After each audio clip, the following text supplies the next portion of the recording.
Welcome viewer, I am Murugan S. This video tutorial describes, fix quick access menu not working in Windows 10.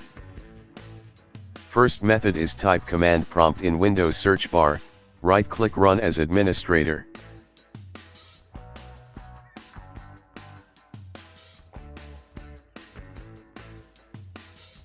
Copy first command from description and paste it.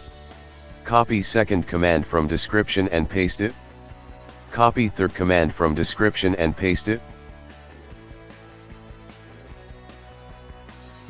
Second method is open File Explorer. Right-click Quick Access, click Options. Check Show recently used files in Quick Access, check Show frequently used folders in Quick Access, click Clear.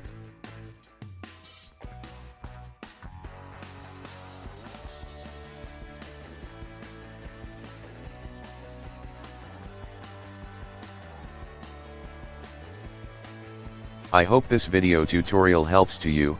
Please like, share and don't forget to subscribe my channel. Thank you very much. See you next video.